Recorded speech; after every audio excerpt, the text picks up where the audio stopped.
Today we focus on the something about the introduction of what is activity-based model, my study motivation, and other approach, and also the talking more detail how we generated the model and the model validation and discussion.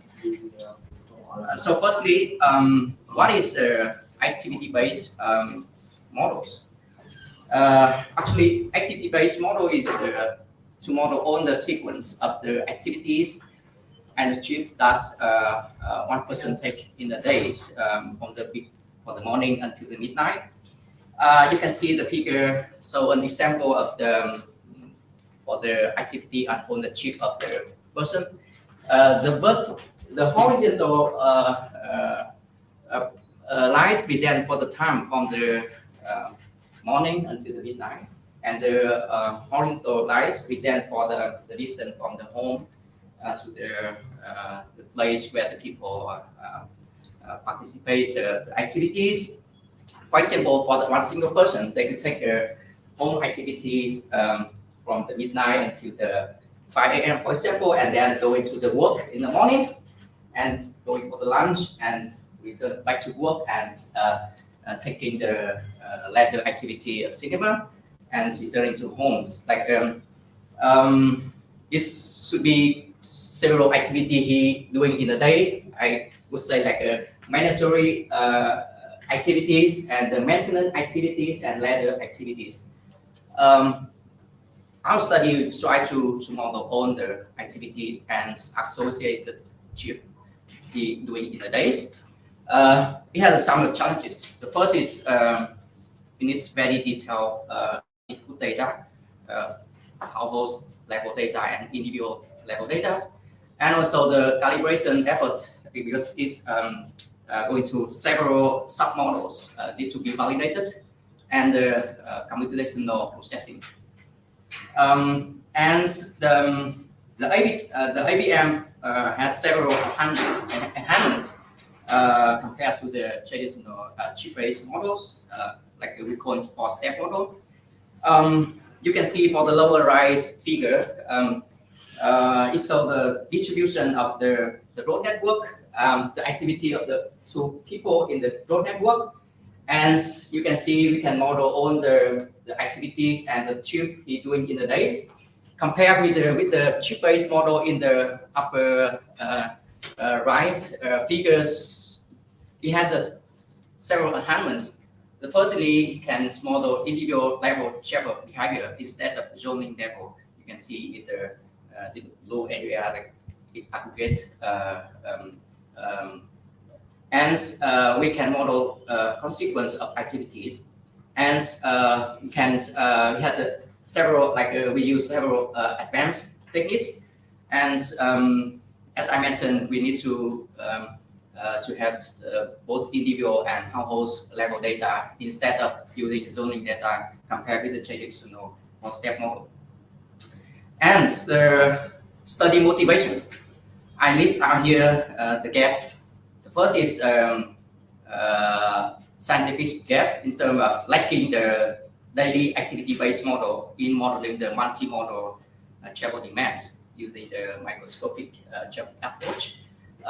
Some of the literature review I list out here. Some of study in Switzerland and in the US, they use to model the daily ABMs, but they use the mesoscopic approach.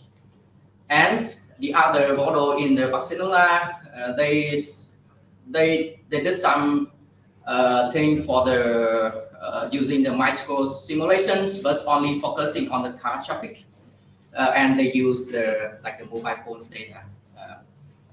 Our study is quite the same, but we focusing on the multi-modal chip, or not only car, but also the pedestrians and public transport, etc. And the second thing is we try to strengthen the existing model we have now in Bologna University. We can model the activity-based, but at the moment only model for the peak hours only.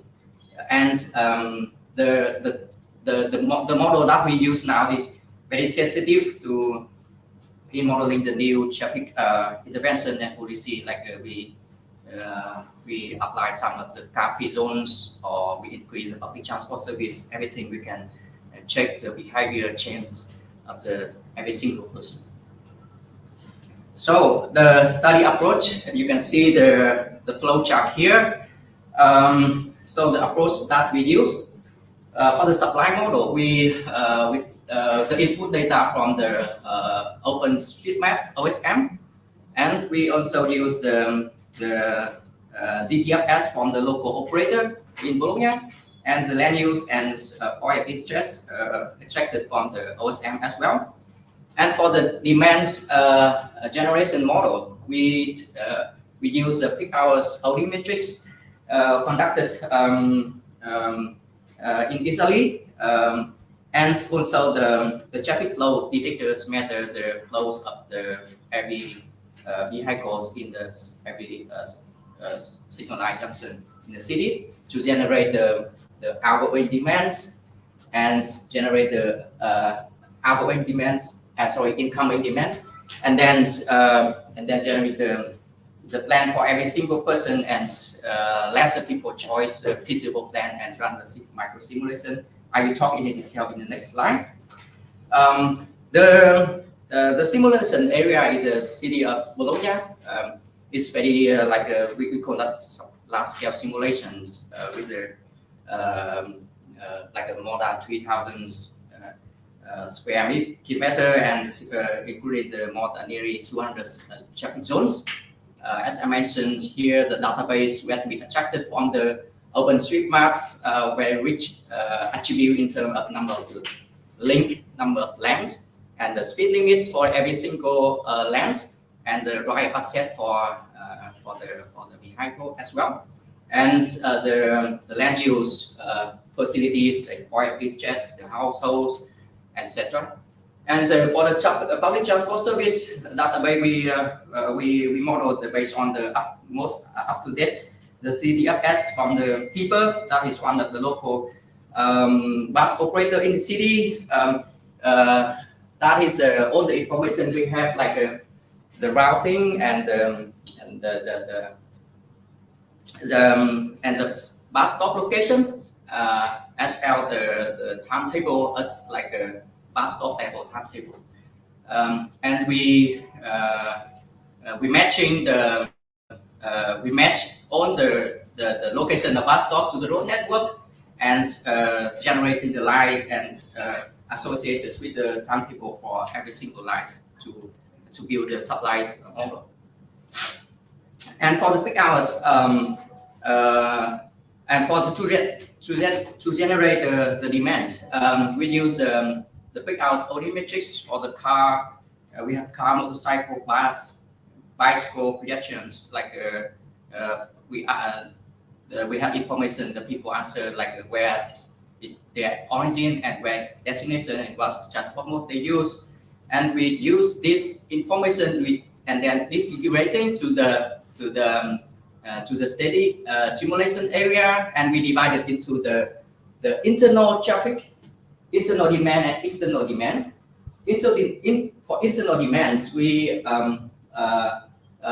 focusing on only the trip that is originating and ending inside the study area, and we model and this aggregate for the generate the person, and then for each person they have the different mode choice, like they have the car, and they can take bicycle and the motorcycle with the bus. But for the external demands, means the cross-through traffic and some of the trip that is just entering or leaving from the simulation area, which only model the vehicular traffic, is not the person. And for this study, we only model for 10% of the travel demand. And then when we already disaggregate the peak hours demand, you can see here this area represents for the peak hours demand we already generated. And the question is how we can generate the outgoing travel demands like the home to work. We use the traffic flow, traffic profile we got it from the city from the morning until the midnight, and to identify the scale factor of the peak hours travel demand to the we start with we use the like a base ruler method to generate the outgoing travel demand from 6 until 1 p.m. Means in that time they will take the trip from the home to the office during the this time window, and then the same we generate a reserve trip in the afternoon from work to home from 10 to 8 p.m. And the next step, we when every people already have the already distribute the demand, we already need to make the every people have the plan like a maybe some kind of mode choice, like they should take the car or take the bus or take the motorcycles. And for every single person, they may have like several plans. As I mentioned, but the question is how to let the people choose the most feasible plan. Firstly, we can call it like prefer mode. Prefer mode means we just take the information from the OD metric, and then we also apply for the next step. We apply for the using a maximum utility model based on the travel time and travel cost to see which is highest utility or lowest travel time. With highest utility, we can take this one, or maybe the one that takes lower travel demands. We before running the simulation, we also checking to see how it looks like before we run the micro simulations. You can see in the graph here, we compare the observed traffic flow represented by the green, by the blue lines, the distribution of the traffic based on the traffic detector we collected, and departure time of every single person. The green lines to see it's aligned with the profile, and also the external chief, the departure time, what time they leave, and we normalize to one to see to have the consistent comparisons. And you can see the distribution. We can see the peak hours in the morning around like an 8 to 10 a.m. and in the afternoon it's from like 6 or 7 p.m. and we have the off-peak demand in the morning, and during the lunch time very less lower traffic because they are just doing the maintenance activity. We also try to compare. We use Sumo to run the model, and we check the results, the enter traffic flows crossing to every single link, and we compare with the traffic flow we collected from the city for every hours, like from every 1 hour's show, I just show for example figures here. We compare from 6 to 7 and 7 to 8 and lunchtime and in the afternoon to see how good the model is. We compare with the more than 300 data we collected, and to see the linear regressions. And the slope here is around because we only run for the 10%. The slope should be based on the literature review. It should be around like 0.8 or 1, but here we only run for the 10%, so it's lower than expected. But we can improve with 100% demand. R square here as well. Any questions? As I presented, to see how we can use the big data like OSM and GTSF to generate the digital twins of the transport system. We can model the network, we can model the public transport service, and also we take the OD matrices and traffic flows detected from city that's able to generate the daily travel demand. The validation results we can improve because due to now we only run with the 10% of the demand, but it requires longer computational process because at the moment we use 10%, but it takes like 1 day for building the models and about like 15 hours for running the simulation. And we also can use the result to compare the door-to-door travel time of every single person. Like because our model we use with the multimodal approach, like one people he can take a walk to the parking and take the car to the office, means door-to-door travel time. You can see the figure here. We have the door-to-door bus. It's longer because you need to wait at the bus stop for the bus arrival, and the other like cyclists and car users and motorcycles. That model we can use as I mentioned. We can test different interventions, traffic intervention. We can like doing the traffic restrictions or lower travel speed and improve the public transports or pedestrian footpath to see that how the door-to-door travel time increase compared with the baseline scenarios. But our study still have some limitations. I just leave out 2 key limitations here. Firstly, we only model the mandatory activity like home to work activity. It should be like some of the other activity from the maintenance and leisure activity, like he goes to the shop to buy some clothes or taking their children to the school, for example. And leisure activity like go to the cinema, as I mentioned, and to visiting the other relative. And the second one is we still cannot link all the chip chain together. Like if one traffic measures impact to the first chip, we still cannot identify how it impact to the reserve this reserve chip to see the consistent in the travel pattern. So that's bring me to the end of my presentation. Thank you so much for your attention, and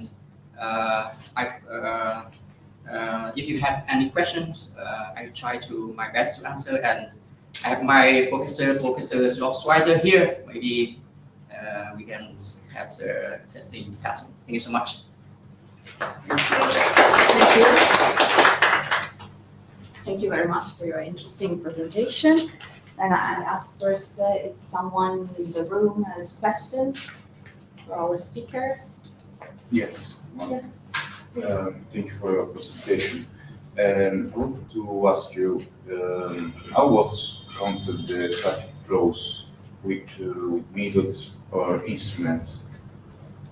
And if for the public transport was considered just bus transport or other methods like train? Sorry, may I answer the second question first? Or maybe you just please repeat the first question. Because the first was which was the method or the instruments used for the traffic counts? Yeah, may I Yeah. answer? The traffic counts are made by induction loops at traffic light intersections. So that they have the traffic loops anywhere to control the traffic lights, and so we got the data from it. It's actually open data, so you can download it hour per hour. And the concerning the public transport, we only looked at road transport. So we don't model railway at all at the moment. So we simply suppose that the railway transport does not affect the road transport. So we focused on the road transport, and there the bus is the dominant.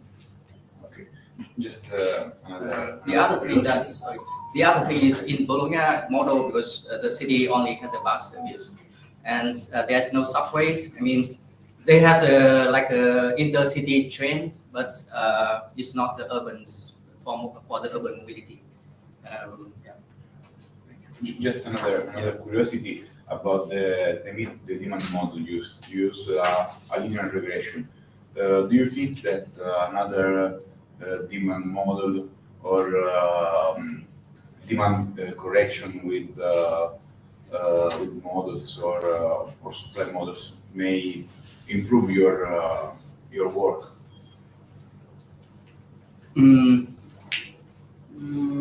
Yes. At the moment, we only just compare with the linear regressions model.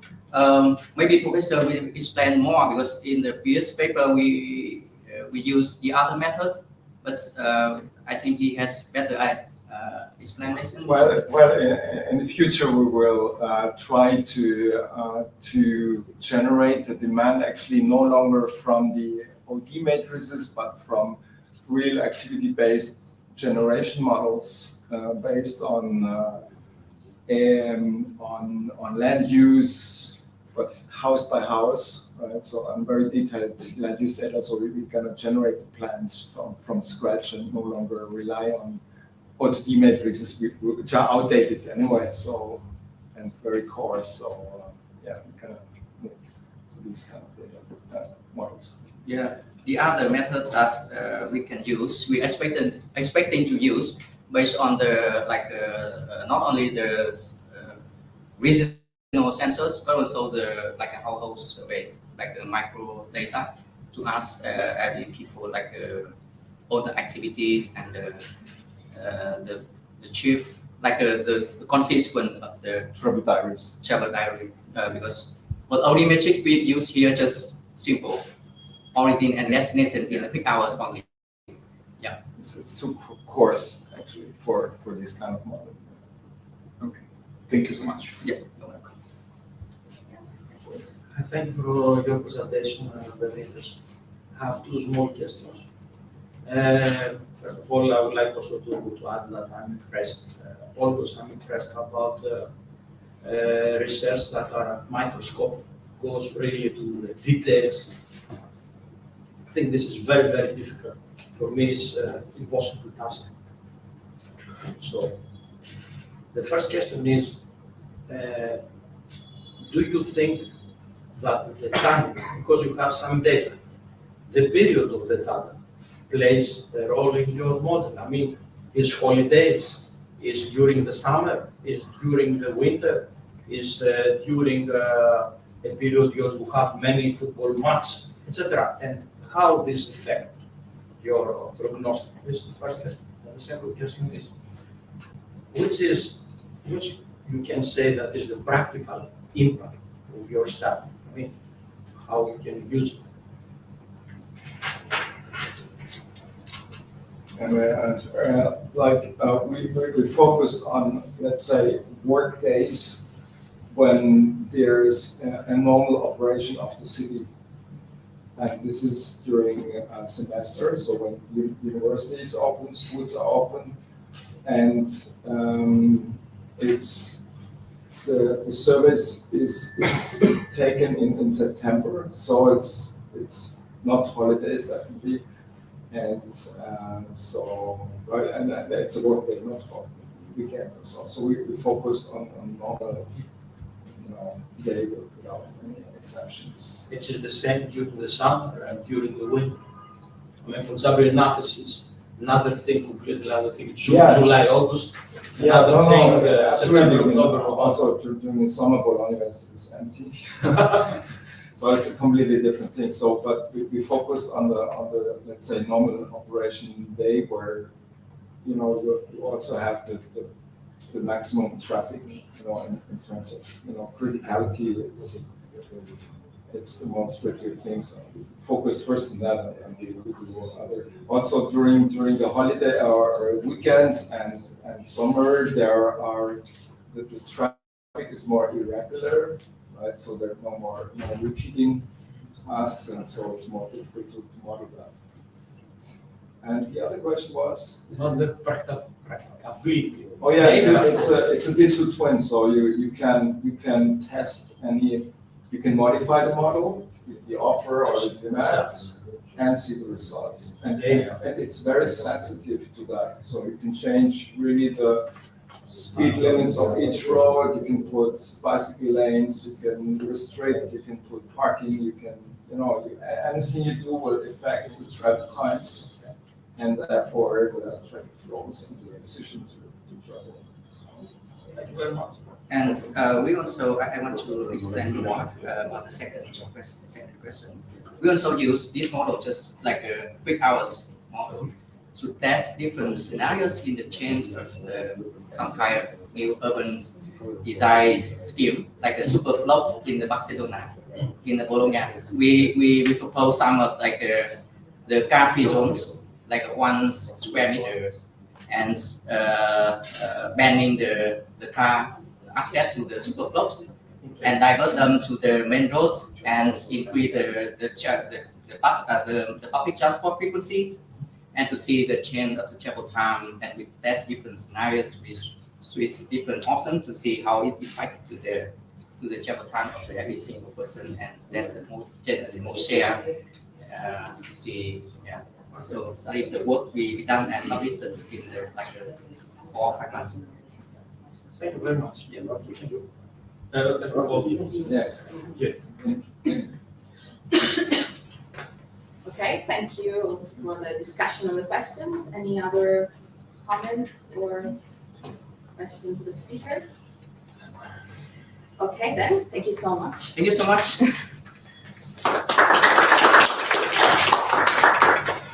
Okay, we just check maybe if someone joined us in the meanwhile. So could I use me? Okay.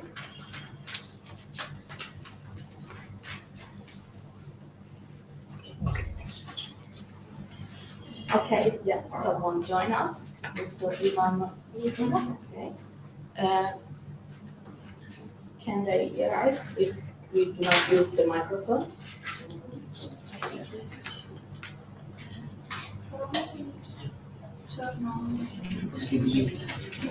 Okay, good morning, Ivan, can you hear us?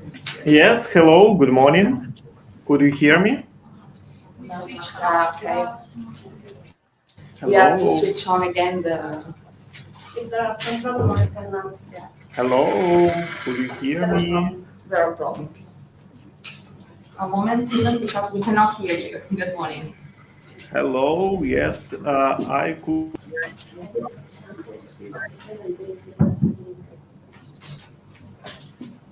Oh, would you hear me? Okay. Can you try to speak? No, we cannot hear again. Would you hear me? Hello. I see also Irina Slavina connected. Good morning. We try to speak, then we check the audio in the room.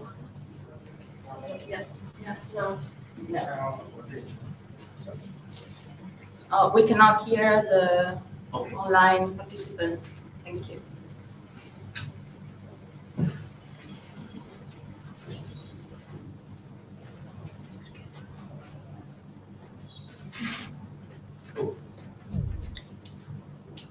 We have other two presentations, so we have to speed up a little bit. Okay. Yes, no sound. From the. Good morning.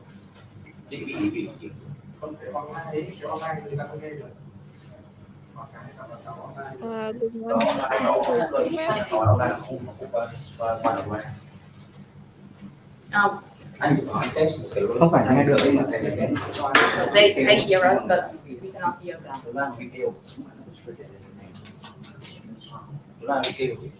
bằng máy Yeah, but he has the mic. nhưng mà bây giờ bật lên But thì nghe được tiếng. Nhưng mà đi So, can you hear us? Can you hear? Yeah. Hi, Ivan. Hello. Can you hear us? Yes, hello. Could you hear me? There's no sound. Yes, no sound from them. Hello. Hello. I could hear you. Từ máy tính nó đang một cái loa.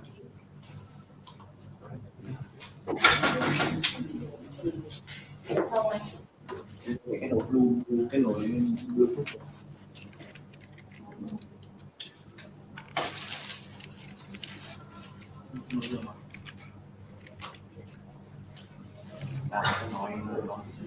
Yeah. Can you say something? Could you say something? Hello?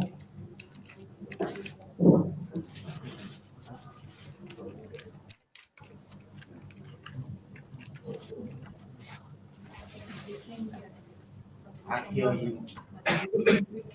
Yeah. Hello. Could you hear me? Hello. We need the microphone. Probably we can continue, and the We speaker are checking the speaker. will speak close to the. No, il problema è che non sentiamo loro quando devono presentare. Loro sentono noi, ma noi non sentiamo loro.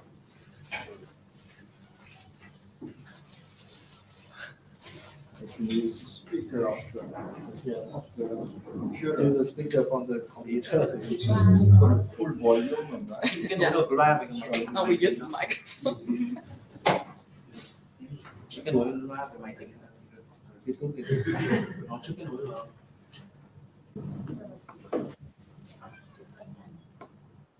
Say connected. Connected to the wall.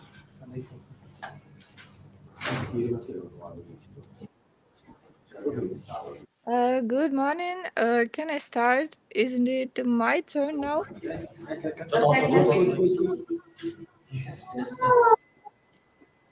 What can you repeat, please? Okay. Hi, Ivan. Can you say something? Can you hear me? Yes. Sono arrivati altri due. Okay now, right? Yes, I think so, yes. Okay, so we can go on.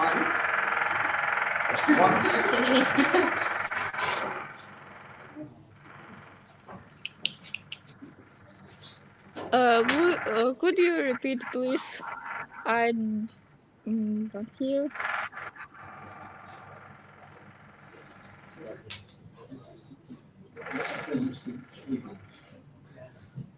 Just on Bluetooth. Okay. Can we, in the meanwhile, go on with the second presentation? Because if not, we have to speed up a little bit. Yeah, okay. So may I introduce the second speaker? So second. No, I cannot. Yes.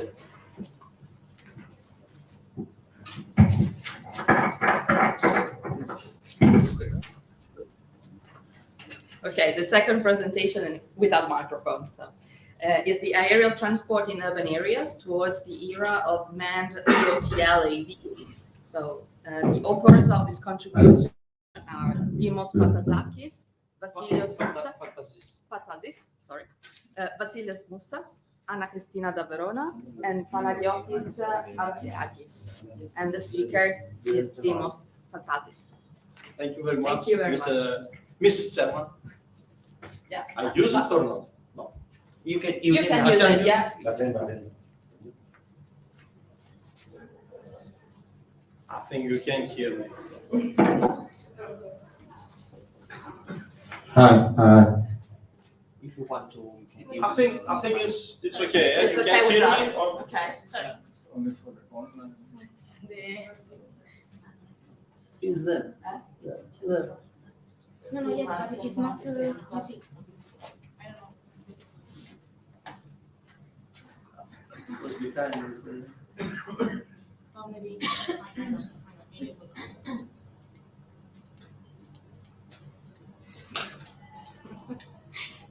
Just close the Okay. Okay. Try to stay in the 20 minutes. So, 20 minutes. I thought only 3 minutes. I say hello and bye. Goodbye. So next speaker. no. We can take a few minutes more. No, the computer is blocked, so I need to. It's blocked. I can Yes, do it because even I can- without. I can put on without- presentation your presentation. I can close it, so I need to.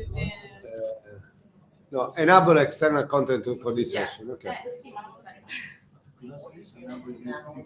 Or cancel. Okay, maybe now.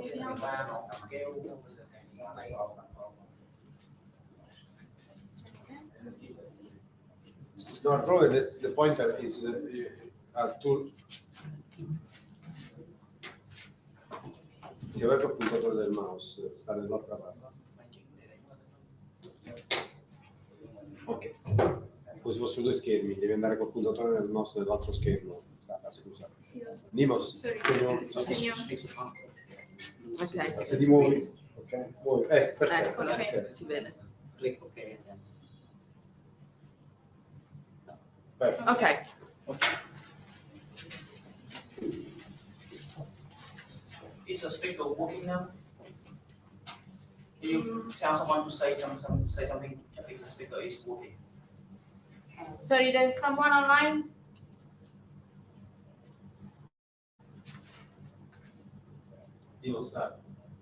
Start. Yeah. Okay. Start. Yes, I'm here. Could you hear me? Maybe click OK, so he's happy. Yes. Could you hear me? No, it's okay. Just go to the secretary. I think this is a bad Can you start. give me? But we don't give up. Okay. Sorry, okay.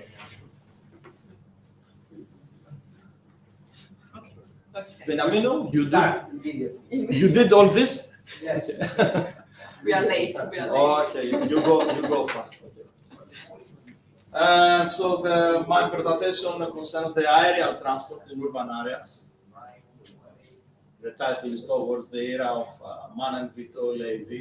I don't know if someone here is has a relation with urban aerial transport. No, but okay.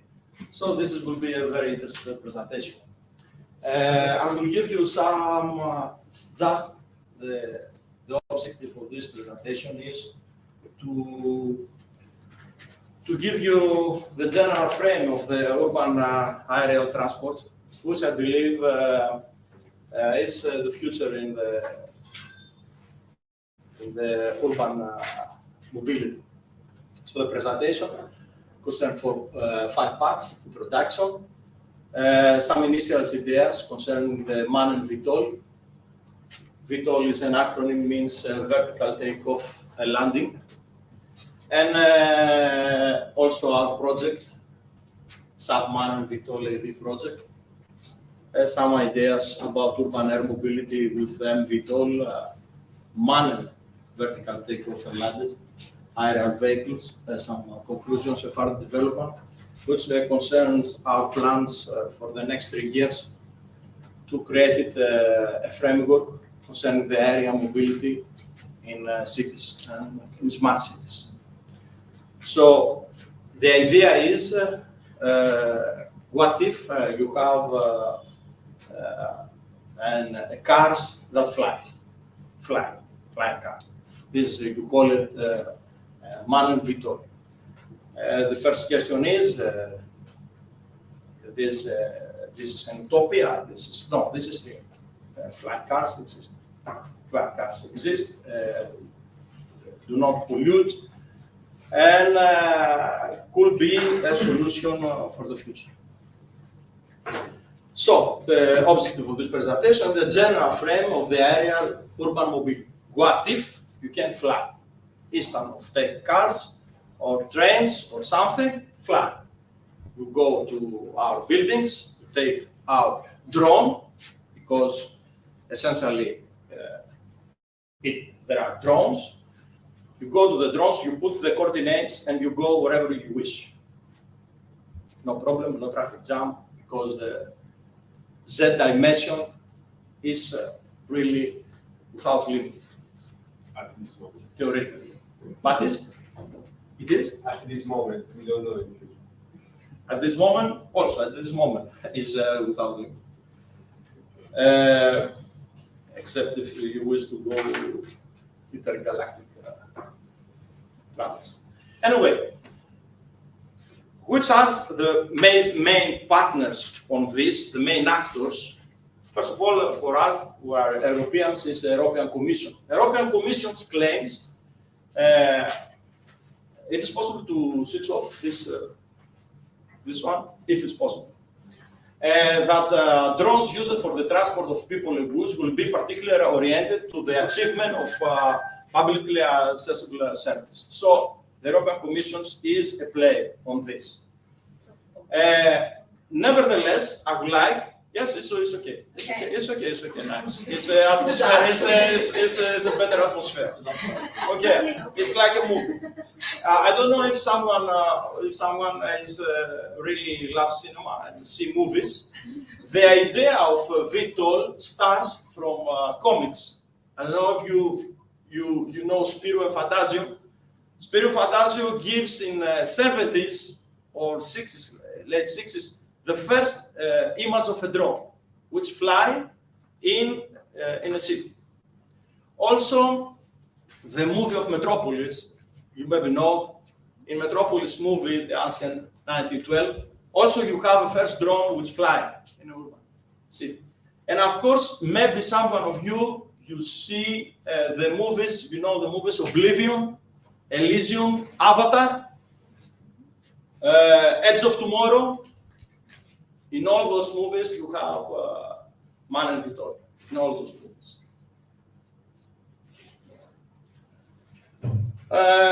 Also, another actor is the private companies. Another actor is the private companies who construct car and airplanes. Also, these companies, Mercedes, Peugeot, Boeing, Airbus, all create and test new prototypes, VTOL, AV, man and vertical takeoff and landing aerial vehicle. And also another actor, very important, taxi companies, maybe you know Uber, install drone stations, vertiports, they call vertiports another acronym in this frame, or by buildings, rooftops, London, for example, for them. A number of construction companies and other actors, a number of construction companies are specialized on the vertiport installation. Germany, England, France. Just to mention a few. Uber present the 6 Uber Sky Sports prototypes, also together with its latest aircraft designs. They choose Melbourne as the first non-USA location for its aerial reader sharing service and commercial operation in the next years.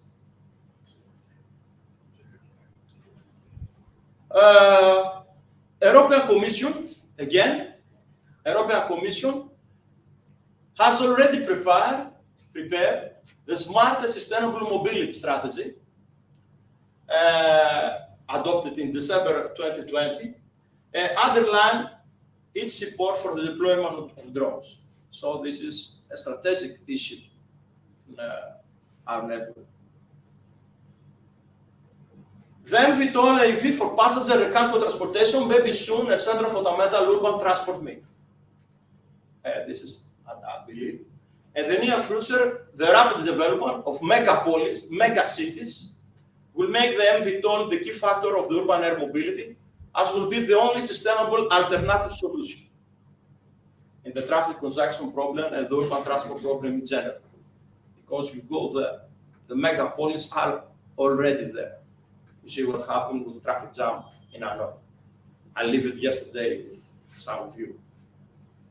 Also in Athens, also in New York, also in different other megapolis that exist.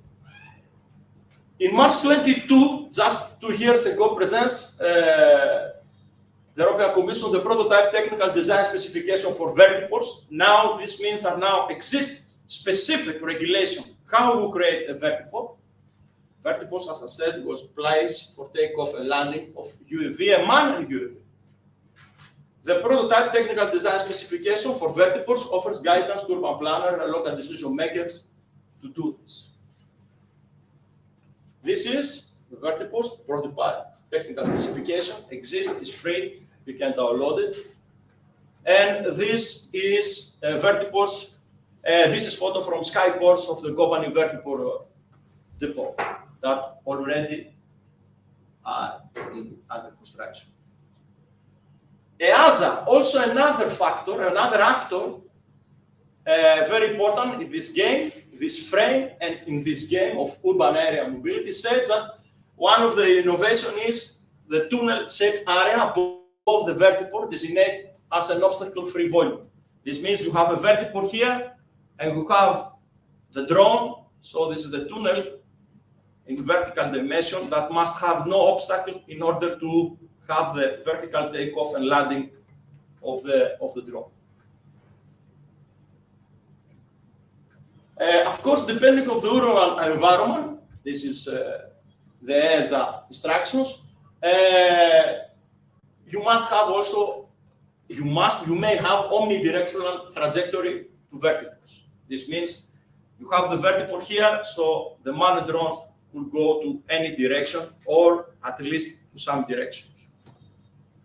All this kind of regulation can be used for MVTOL, AV legislation framework. Such frameworks are under preparation in several countries.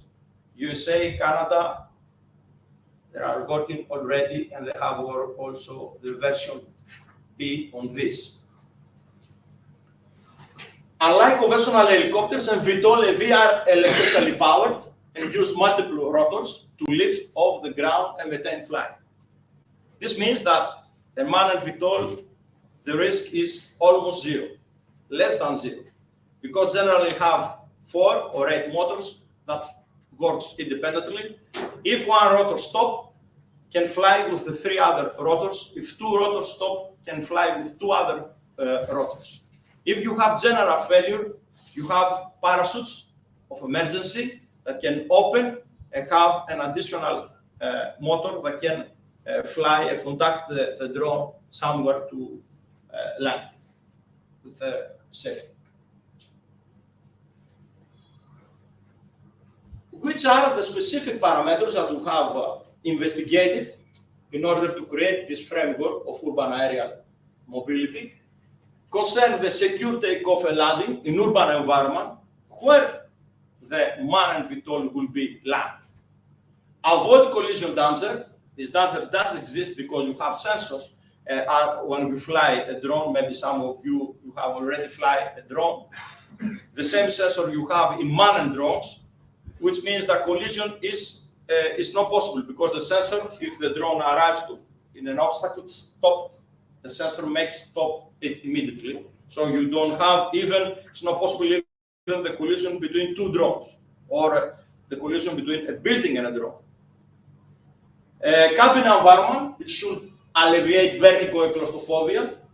Aviation navigation system, it should minimize human flying control and allow autonomous operation. This means that you go to your manned VTOL, you put the coordinates or the place you want to go, the manned VTOL conduct you wherever you wish without to be a pilot.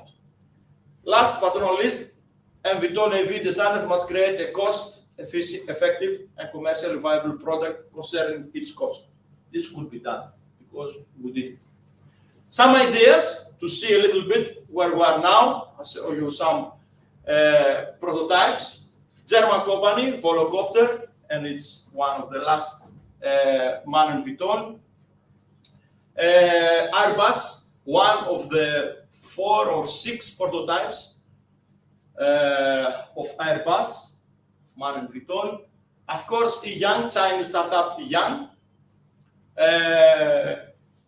Also, there is a Norwegian American company which sell already the MAN and VTOL with 2 persons, about 100,000 euro. 2 persons in Greece already buy it, and if you wish to buy one, you have to wait until 2026 because they sell everything until this date. Also, Joby Aviation, United States, another VTOL. I don't know this if it will play, but I will try. Maybe I will be lucky. Please play. No? No. I would like to see. Anyway, doesn't. Or I don't want to. But also, okay. So we would like also to see if really this is so easy to do it. So you decide 6 years ago, 7 years ago, when nobody talks about urban area mobility, even the European Commission, to create our project based on DJI. So we created in theory and plans in all.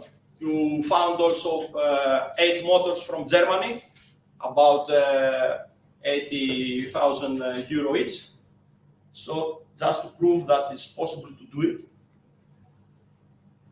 The prototype's initial design goes for carbon fiber bucket seats for passengers and pilots and aluminum for their men, and all that you saw in the previous slide. Our MAN and safe prototype is easy to fly. Pilot training is similar to a car training license. This means that less than 1 week you can fly it. Additionally, automatic and pre-scheduled flights simplify things for the passengers, so you can put where you want to do, where you want to go, like the navigator in the cars. And such a VTOL AV along with low-cost infrastructures and an appropriate legal framework will be an important part of the solution of the city and mega city urban transport programs. Let's go further. Urban air mobility. So it's already here. Yes, I believe it. Today, major smart cities projects give great importance to sustainable urban mobility and consider this as a top-ranking topic. As part of the new mobility service, electric cars and car bus without drivers includes initiative for urban air mobility. You have some bus without drivers, either in Greece, in that we call some smart cities like Trika, where the bus without drivers works operational. A smart city and its basic component, the smart home, will be significantly transformed by the emerging of urban air mobility. This means that maybe in the new smart cities you will not need a parking, but you will need someone on the roof to put our manned drone. So maybe you have to start to think for this. So this means new structural components, architectural designs, specialized infrastructure, and new IT infrastructure will emerge and will be installed or occurred in the buildings that are planned to support UAV. How the manned and unmanned drones will fly in the urban environment. This is a problem also. If large number of drones are able to provide delivery service in urban areas, this already happened in Australia and some other countries, and without traffic legal frame, rules, and relative legislation needs to be created to safely manage the flow of all this. 3 basic concepts have been proposed how you will fly. Skylines, vehicle must follow the center lines of its lines, the road lines. Sky tubes, vehicles move inside each tube and fly only in one direction. This tube go there and this tube go there. And sky corridors, vehicles can fly in any direction, but the vehicles themselves must maintain safe separation. This already exists in the European regulations.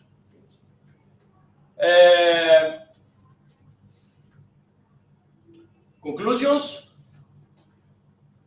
In our planet exists more than 34 mega sites. The first 8 mega sites are Tokyo, Delhi, Shanghai, Sao Paulo, Mexico City, Dhaka, Cairo, Beijing. All confront big traffic problems, making harder life of their citizens. In addition, traffic problems don't concern only cities of such size, but smaller one. Cities of a much smaller size also confront an enormous traffic problem, and the only solution seems to be the use of the third spatial dimension for mobility, the air mobility, with a big impacts to many parameters or how far our life. Although the technology of man and drones presents exciting opportunities in urban air mobility, a number of problems in their use have not found yet the solution. We work on this. Overcoming those obstacles means to continue the research concerning creation of legal regulations, solutions to different safety technical issues, infrastructure construction for takeoff and landing, design of aerial corridors for safe navigation, aerial traffic and VTOL, flight rules, ensuring safety in VTOL AV flights, and many more. As a consequence, a number of questions arise. How difficult is the construction of low-cost VTOL AV? Not difficult at all. Which are the difficulties of VTOL flights in an urban environment? A lot, but you can all overcome. Which are the necessary modifications in the existing legal frame? A lot. You have to do a lot of modification. But in some countries, the property of a house, because, just to give an example, because some countries, the property of a house also extends above the house. I mean, if you have a house here, the drone cannot overfly over the roof of the house, because this belongs to the house, as also at the ground. So we have to find solution to these legal issues. Where will be the place of takeoff and landing? Maybe you have to think with a different way as with the general thinking when we have traffic problems in the city. Exist urban planning studies concerning the urban air mobility and the impact urban environment? Not a lot. Are ready the car manufacturers companies to think about the possible shift to the VTOL AV? The answer is obvious. Of course they are ready. They are ready. Why you don't do it? Of course, this answer also is obvious. So this paper gives a general frame of the aerial urban mobility based on the literature review, our project to create a manned VTOL, and research efforts of drones pilot school dominating University of West Africa. This is the school also I'm director. Thank you very much for your attention. I hope I was fast, at least faster than the. Thank you so much. The Thank first you so much. Maybe we can switch on again. Okay. Yeah. The other one. Yes. Very well. Then, first of all, I ask if someone has questions for the speaker. Yes, please. Thank you very much. Yeah, it's a great presentation. I like the presentation, the vision they have for future mobility. Few questions could be on the basic side. What was the purpose? What's the purpose of your trip, right? Is it like for emergency cases? Is for daily mobility and all those, right? And is the purpose of the paper?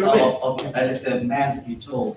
What's the purpose of man VTOL? Yeah, I mean, what's the trip purpose, right? Is it for daily mobility, for emergency cases? Is the purpose of that I have all cars, or ambulance, or the same. Is the mobility of people. I see. I'm asking because if you look at the cost of infrastructure that goes into this building, man VTOL versus the daily operations would be very hefty. And if I'm thinking very less effectively here, and also if you look into current mobility, let's say the personal people with not. Just before I interrupt. I mean, you made some statement. Maybe you don't see the overall problem. You said the cost is very, very high. You calculate the cost of infrastructures, of roads, the petrol, all the materials of a car and all this, and you tell me that that's much. No, it's not correct. I mean, the basis of the case is not correct. No, of course, is the far the most safe and the most financially economic solution and not polluted at all because there's more electric. Very promising. But my concern is that it will be driven by battery sort of fuel, battery driven. There is a problem. Mercedes, the new model of Mercedes, you can do 1,000 kilometers without the recharge. That's true. And because if you look at the LCA, the life cycle assessment of battery, and look at the source, sourcing point of lithium sources, they are from Argentina, those Colombia belts. And if you do sourcing point of lithium batteries, they are destroying the entire environment, by the way. Their life is lost. They're losing the life. So you are against the electric? No, I'm not saying. You have to go back to Sargo and petrol and oil. There is no other solution. No, so it's butters, electrical, or that. No. Think about the whole life cycle cost, right? From source to the actual generations, right? If you think about the life cycle cost of every component that you're using for lithium batteries to production of EV car, for instance, everything has a cost, right? If you have the cost, there's a cost versus actual productivity. Now there's a question about an EV car, how effective they are, because if you destroy the whole ecology of the sourcing point, then the cost that you're incurring there is very high as opposed to the benefits that you're generating from the sourcing point, right? My question is, I'm not asking you, my question is, it's very important that we understand the life cycle cost of this concept to understand how feasible is that, isn't it? Yes, this is a problem. This is the same question. You have the same question for the electric cars. It's the same. It's the same question. So there is no meaning of that. I mean, this is you have batteries. You use batteries. This is a more general question. It's like where are you required to go as human beings? How can answer to this question? This is the possibilities. Now you have only electrical cars. Maybe tomorrow you have nuclear cars. Who knows? It's not that the point. The point is you have cars and you have man aerial vehicles. I vote for man aerial vehicles because really the cost and the solution is obvious. For me, there is no other solution. There is no solution. The megapolis that will not have any other solution. You can see it in the movies, in the film, in the books of science fiction, etc. There is no solution. Who took 2 hours yesterday? We took 2 hours and a half to from a place you visit to come back to Hanoi because all people come back to Hanoi Sunday evening. Something that I didn't know it because go to the. Yeah, Athens, the same thing. New York, India. Maybe we have another question. Okay. Thank you for the question. Yeah, thanks for the presentation. And so you understand that after this presentation, maybe you have to start to find something else. Sorry, no, I'm joking. But joking. No, I was just missing a few numbers like capacity. You said infinite capacity. I don't see that, right? You have these corridors, and what is the distance between 2 drones, first of all, and at what speed, and then what is the distance between 2 layers? So these are very, very good. These are all those questions. Yes. Numbers that limit the capacity ultimately. Yes, it's very good question.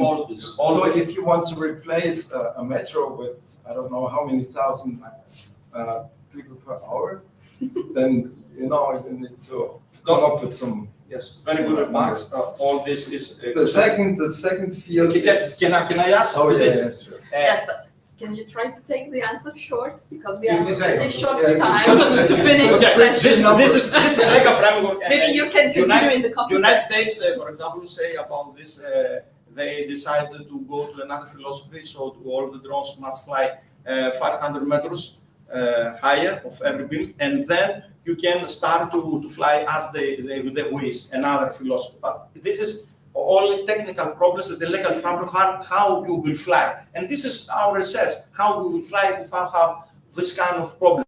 It is not easy. Your questions, of course, is very important. You have to take in consideration that we will do. What we will do in the traffic problems in third dimension. Of course, third dimension Z solve a lot of problems, but also create new problems in which but there is still a distance on the level to maintain this safety distance. Yes, it's the same thing. The same thing that you have with the planes. Yeah, sure. The planes you have Lots corridors, so thousands, millions of planes, but nothing happens because they have rules and you have aerial corridors. Maybe you use this in the urban environment. Maybe, who knows? But they have a different kind of density. And then the other question is that maybe you can answer right away. What is the energy consumption per kilometer and per person kilometer? Really depends, and really depends of what battery, of the model, give me a number. I can't give you a number because even our model, you had to buy. I didn't buy finally motors of Germany, but there is it's not, let's say, forbidden. It's not something that you see a set stop, you close everything. No, it's okay. This I can say. No, we're not in the phase that you calculate really how much per kilometer. But it's a logical question. But I can answer. I mean, if you talk about sustainable transport, I mean, you should, under. For this, I'm sure. For this, I'm sure because I can compare it with something that I know. I can compare it with all the system of all the actual traffic system. With this I can say surely that is better. Absolutely. I'm sorry to interrupt you, but we Okay. have to go on. I'm leaving. Because Bye. we are very late. Okay, I'm yeah. sorry for the technical problems. No problem. Very first session. Thank you very much. Then I introduce the third presentation today. Okay, maybe I can ask. Irina Savina is not here anymore, so maybe we have just one. Okay, yes, Irina, very well. So I introduce your contribution titled.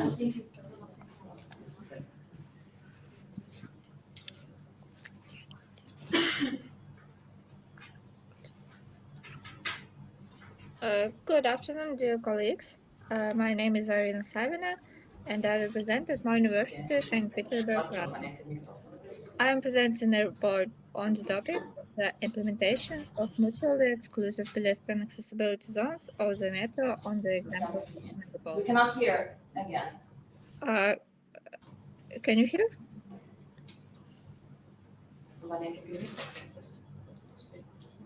Could you hear me? It's switched off again.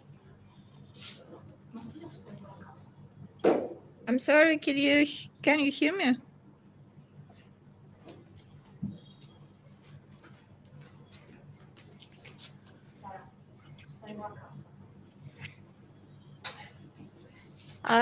Good morning. Could you hear me?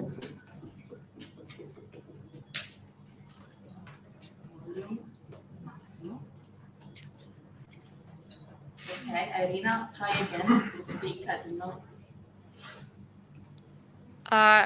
Now, can you hear?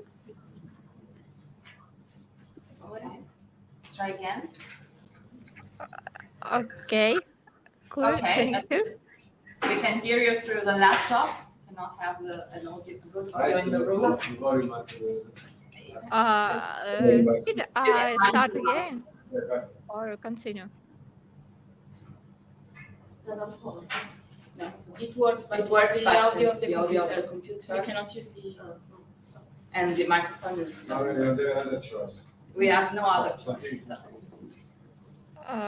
Okay, you can share your screen. Then I introduce your contribution. You turn it around. And you turn around the laptop. Speakers towards the audience. The title is. Yes. Okay. Yes. Waiting to. The implementation of mutually exclusive pedestrian accessibility zones of the metro on the example of megapolis. Forecasting metro passenger flow is a crucial aspect of planning and developing the urban infrastructure of major cities.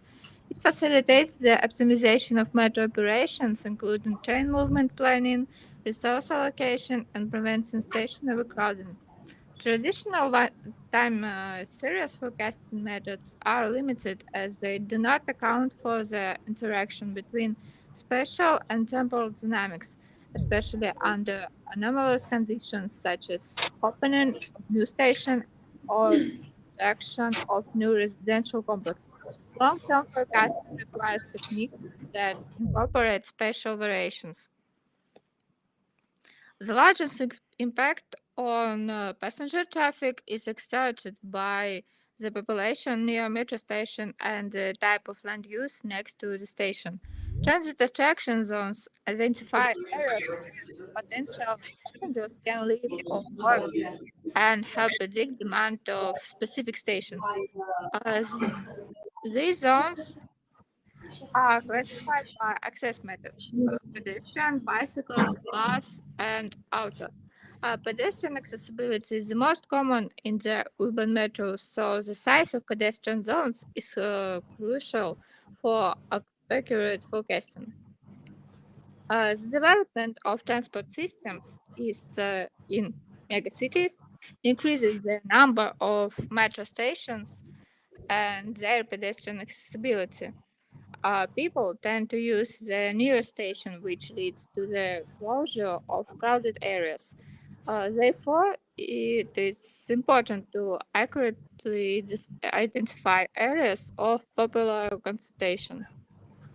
The article presents a new method for creating pedestrian condition zones around metro stations. Uh, the concept of pedestrian influence zones is based on the assumption, but there is a certain maximum time that most people are. Sorry, Irina, to interrupt you. Can you try to put the presentation in full screen? Because we cannot see Okay. pretty well. Thank you.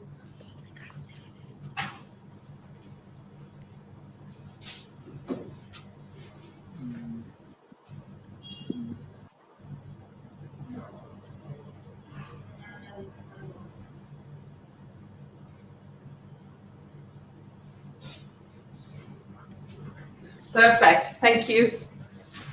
Thank you so much. Currently, three methods for determining accessibility zones are most commonly used. The first is to buffers around the stations. The second determines zones to isochrones for the stations. And the third is an enhanced version of the first, which involves trimming the buffers using Voronoi polygons. However, all these methods have drawbacks. Firstly, they use station centroids to construct the zones. This is not entirely accurate, as people usually head for the entrances, which can be located differently. Moreover, some stations have transfers to other lines, meaning that a person might validate the ticket at one station and depart from another. These stations form transport hubs. In such cases, we should consider not individual zones of stations, but the zones of the hubs in a whole. The Euclidean method, which relies on using buffer zones, typically overestimated the sizes of real influence zones because it doesn't take into account the road network and natural barriers such as rivers. It calculates these distances in a straight line as the crow files, disregarding the actual travel routes people would take. Uh, Lastly, when using isochrones, there is often overlap, meaning that a building or area can fall within the accessibility zones of two or more stations.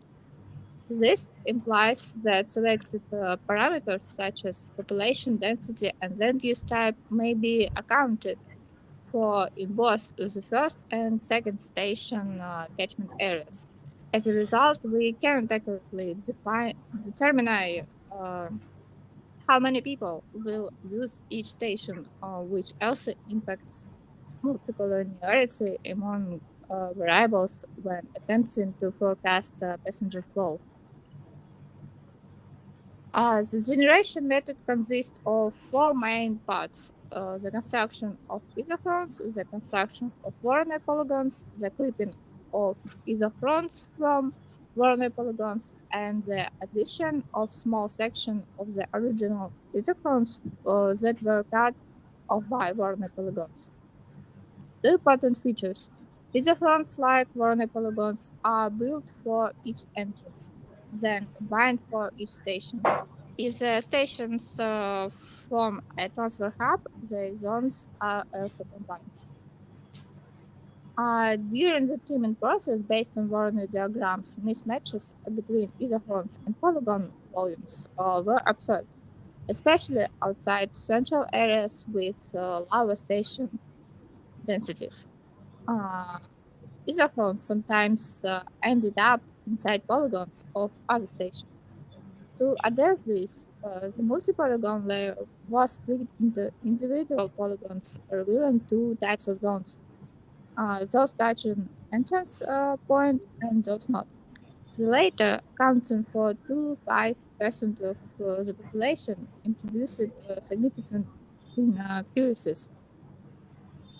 Therefore, in the proposed method, these fragments are merged with zones they contain they characterize. If polygons have multiple touch points, the maximum distance from the selected ones is determined before merging. This is because a larger touch size usually indicates that fragments belong to one transport interchange hub before teaming according to Warner polygons, and the distance to station entrance is shorter for polygons with larger touch boundaries. This approach ensures that even small areas on the map are accurately considered. 15-minute accessibility zones, approximately 1,200 meters, were created for 1,685 entrances to 351 stations of the Moscow metro. The threshold value was based on regional component standards and started determining a 15-minute walk distance. After combining polygons based on the status identifiers of transport hubs, the number of zones was reduced to 219. The total population within these zones decreased by 1,457,158 people, from 9,850,119 using the corrupt buffer method for Voronoi polygons to 8,392,961 using the proposed method. For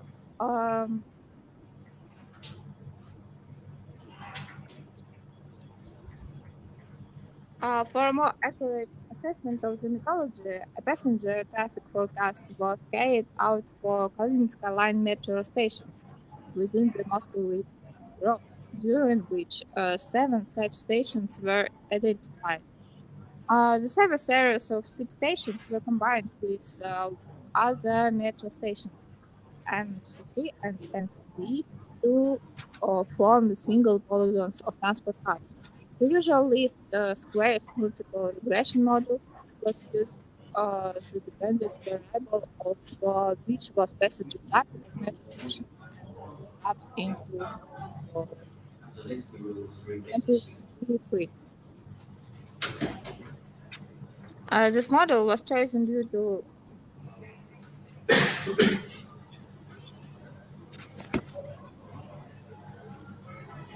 this model was chosen due to widespread forecasting passenger traffic. Our previous studies have shown that passenger traffic in the metro depends on population density and land use patterns. Therefore, independent variables such as land use types and population density in certain zones were included in the analysis. Initially, land use types such as commercial, green areas, industrial, railway, and residential areas were considered. In both cases, the variables commercial, grass, industrial, and residential zones were statistically insignificant, not meeting the significance threshold of 0.05. Additionally, commercial, industrial, and residential zones showed high similarity with variance inflation factor values exceed X. This may be due to discrepancies between values exceeding 10. Wait.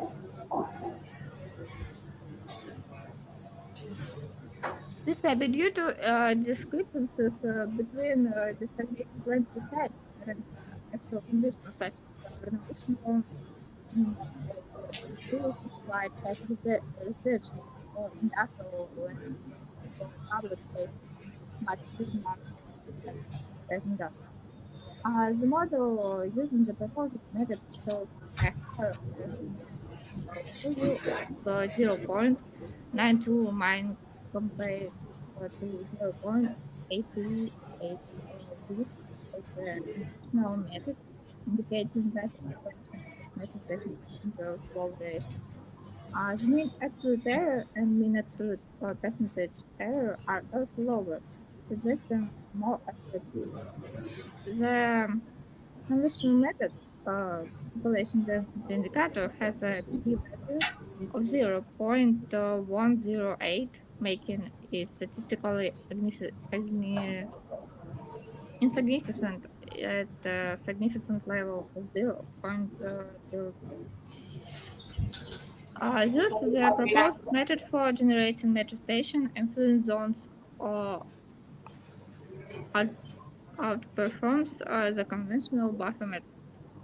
Future development could involve using polygons, using boundary diagrams based on polygons regulated by centrality indicators or station type.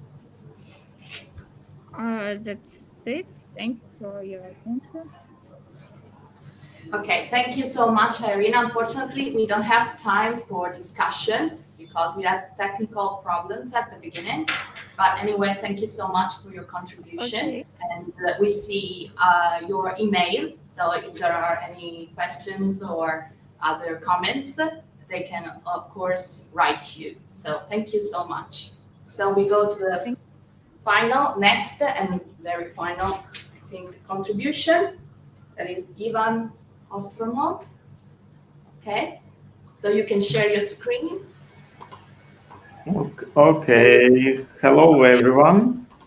Try to speak loudly so that we are using the audio of the laptop. So. Hello everyone, could you hear me? Yeah. Okay, nice. Just a second. I will share my screen. Yeah, in the meanwhile, I will read the title of your contribution, that is Vehicle Navigation with Hexagonal Hierarchical Spatial Index. Okay, could you see my screen? Yes, we see it. Okay, thus, hello everyone. My name is Ivan Ostroumov. I am from National Aviation University and I am a part of air navigation team. That's why today I would like to tell you a little bit about vehicle navigation with hexagonal hierarchical spatial index. Probably if you know that navigation, it is a process of movement in the space. And previously, for many years, from beginning of navigation, we use coordinates like latitude, longitude, and if it is possible, altitude to perform trajectory planning and to move some vehicles from one point to another one. Actually, in any case, we need some coordinate system to navigate in the space. That's why in navigation, usually we use LLR coordinate system or ECF or some local net or neo coordinate system. That's why ECF and net, it is a Cartesian reference frame which is used in any navigation problem. That's why GNSS, inertial navigation, any types usually works with Cartesian reference frame, and LLR we use for representation for end user. Approximately 15 years ago, a situation has been changed dramatically because very reliable models of spatial indexing have been introduced. What is a spatial indexes? Just imagine that the whole surface of our planet we could divide into the cells, and we have a specific addressing system for this cell. That's why we could zoom our precision from 1 meter cell size to 1,000 kilometer cell size. That's why global spatial indexing system, it is one of the newest technology which helps reach features for geospatial data visualization and for navigation as well. And me and my team actually working on the applying global spatial indexing system for navigation of vehicles. We have different types of global spatial indexing system. We have triangle cell, rectangle, pentagon, and hexagon. There are different also standards for such spatial indexing. In our research, we are mostly focused on hexagonal shape because it gives the smallest size of neighbor cells, which is very useful for navigation. Also, we use regular hexagon because regular hexagon, it is also very suitable for performing different recalculation between coordinates in nodes or hexagons. That's why regular hexagon includes regular triangles, because all sides you see that it is one dimension, and regular hexagon includes 6 regular triangles. Also, if you could see, there are quite simple formulas by which we could recalculate. If you know coordinates of center, we could easily recalculate coordinates of nodes in our hexagonal shape. For navigation purpose, very important carrying distance. If you talk about any geospatial indexing system, carrying distance, it means how regular cells we need to use to move from one point, for example, to the second one. That's why we switch from coordinates to the number of cells to move vehicle or some other equipment. That's why it is quite easy, because if previously we need 2 coordinates like latitude, longitude, or x and y, now we need just address of cell and number of carrying distance, or number of regular hexagonal cells from one point to another one. That's why this is the point. And in this research, I would like to present you transformation of 2 classical positioning methods, time of arrival and angle of arrival method, to the hexagonal spatial index. If we talk about usual or common navigation, we need to solve this navigation equation. That's why we know coordinates of navigation points, x and y. We need ranges or distances measured, and then we need to solve this navigation equation to get x and y. In hexagonal spatial index, everything much more easier. We need to get coordinates of cell where we are, and then we need current distance. And if you know current distance, automatically we could get addresses of hexagons placed on this shape, which is also will be a bigger hexagon. And actually, in software level, it is just a matrix or array with like 1,000 addresses of hexagons. And what next? We just need to compare addresses of hexagons. That's why if we have 3 point for navigation or 3 cell for navigation, we just need to make a search in our arrays to get a cell address which is present in all sets, and this is our location. That's why if we use hexagonal spatial index, we transform our navigation problem to the logical operations. And it is the main advantage of hexagonal space, because we do not need to solve this complicated navigation equation with numerical method, and just need to search in array for the same element. That's why this is the main point of navigation in hexagonal space. And if we talk about angle of arrival method, in this case, in Cartesian reference frame, we need to solve the following navigation equation, as you could see here. However, in hexagonal space, we just need to search the element which is present in all sets that we have. And for our research, we use some airplane trajectory data.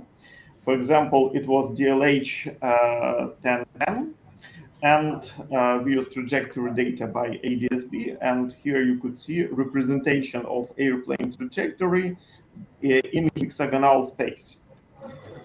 If we then apply some navigation methods and try to simulate how we could use positioning for this airplane with hexagonal space, for this case, we use two distance measuring equipment.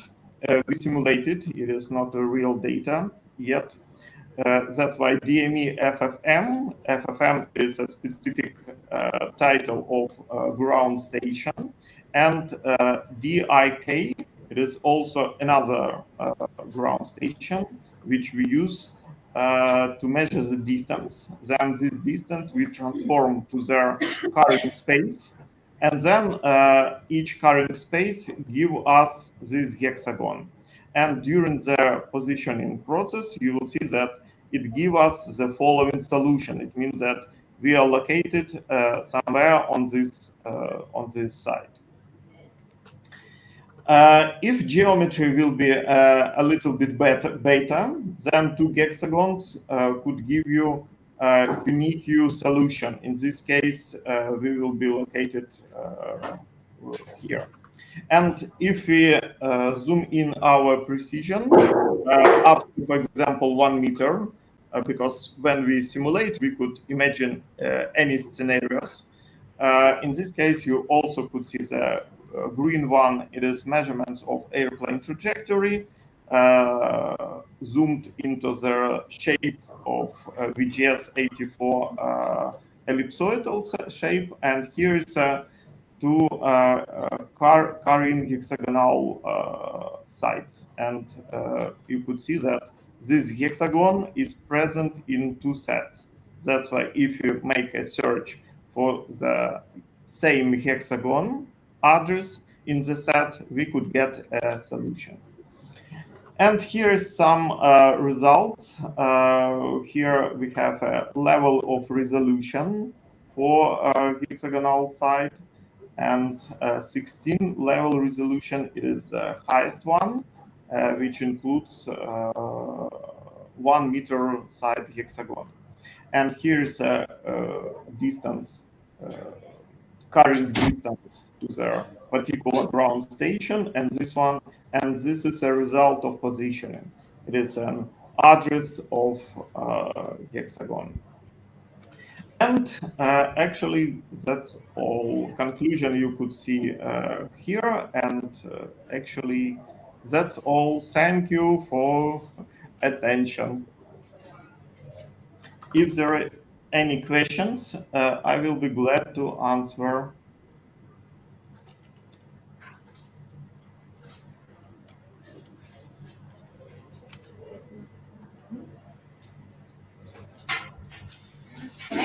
Thank you so much for your presentation. Unfortunately, because of difficulties at the beginning and audio problems here in the room, I don't know if everybody could hear you well. Anyway, thank you so much. And we see your contact email. So now we have to hurry and move to the opening ceremony. So we have to close this session today. I'm so sorry. But anyway, we see your email. So if there are questions or comments, I think you will receive messages. So thank you everybody for attending this first session. And then thank you to the speakers, the one intervening for the discussion. And then we can move, I think, to the coffee break and then to the opening ceremony. Thank you. Another building, and also the attendant, the desk will guide us. Yes, but they will bring us, I think, to the.